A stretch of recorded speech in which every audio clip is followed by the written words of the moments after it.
Hello guys and welcome back to my channel. So in this video, we'll be talking about 3 important things that you should complete before the application opens next month. But before we get into the video, there was a notice which was released a few days back on the Study in Korea website under GKS section.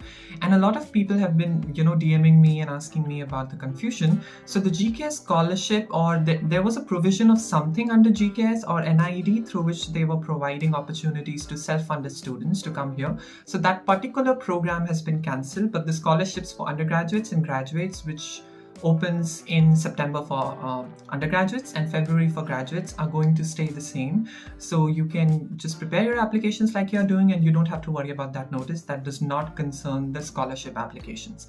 And now let's get into the video. So let's start with the basics, and the very first thing that I would say that you should be done with before the application opens are the recommendation letters. So as per the guidelines which are given every year, the recommendation letter can be within the 1-year period when the application opens. So for example, if the application opens on 14th of February 2024, then if your professor gave you letter from 14th or 15th of February 2023, then from that period until this period, that letter will be considered valid. So for a 1-year period from the day the application opens, if you trace it back to the history, that 1-year period, it's applicable basically. So it's completely okay if you take your recommendation letters now, because it's just one thing and you'll be done with it, and it'll be a lot less stressful because when the application opens you have a lot more to do. So going to the professor and trying to ask them for letters, it might be a tedious task for you. So it's best if you just get your letters right now. And another thing that I would say is that GKS has started asking for just one recommendation letter for the scholarship, but they also say that you have to go along with the instructions that each and every university specify. And a lot of universities ask for 2 recommendation letters. So make sure that you always prepare 2 recommendation letter. Even if you don't end up sending both, just prepare 2 recommendation letter. The second thing obviously is again about the documents, that is the apostle of your documents. So as per the guidelines which were given out back in 2023, it was specified that people cannot apply with expected graduation certificate or provisional certificate. Now, if there are any changes in the guidelines, the same can only be checked when the guidelines are out next month. Because for now, that you just go ahead, if you have your degree, you have your transcript, you have your birth certificate, just go ahead and get all the documents apostilled and be ready with it, because you never know. Although if you go through agents and you get the apostille done, it usually don't take more than a week. But it's best if you already have your apostille thing done, because it's just one thing which you have to do, and it's a very important aspect of the application. And like I said, if you're done with it, it's just another hassle which is out of your way, right? And finally, the most important thing that must be completed by now are your study plan and personal statement.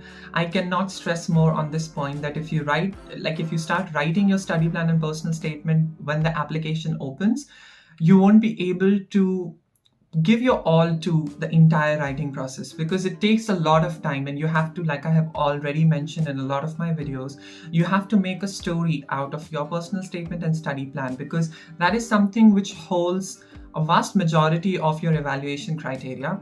And it's a very important aspect of your application, because all other things are very quantitative and this is something which is extremely qualitative, and it differs from every person. So when the counselors are going through your personal statement and study plan, they try to understand your story, your perspective, and why you chose Korea to be your education destination, and what's your study goals, why you chose that major, why you're coming to Korea for that major, what are your future goals, everything. So the 2 documents that you'll write and submit are, I would say, one of the important aspects of your application. And obviously the application is holistic, but writing a study plan and a personal statement takes a lot of time, because I've already specified this in my personal statement and study plan videos, that when you start writing, you have a lot more content, but then you keep on editing and you realize that you make a lot of changes, because a rough draft would have a lot of content, but the final draft or the final study plan and personal statement that you will be submitting is a lot shorter than what you actually wrote, because you make it more refined, you try to make it more coherent, you try to put that story and that beautiful element to it, so that whenever someone or any counselor who's reading your document would instantaneously like to know more about you as an applicant, and It's just that you have to work your magic through both the documents. So it's really important that you start. And now, yeah, that was it for this video. Those were 3 important things. Like, I would personally feel that if you're done with all 3 of them, then it'll be really easy for you to track your entire application over the course of time when the guidelines are out next month.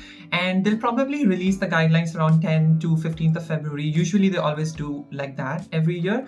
So it's just like around 1 month left. And if you're done with these 3, then you can directly start your application and other documents and everything, right? And if there are any changes in the guidelines, like I said, if there are any changes in the guidelines in terms of them allowing provisional or expected graduation certificate, we don't know anything for now. We'll have to wait to see the guidelines. So if there are any changes, I would obviously address those changes and we'll talk about it in another video.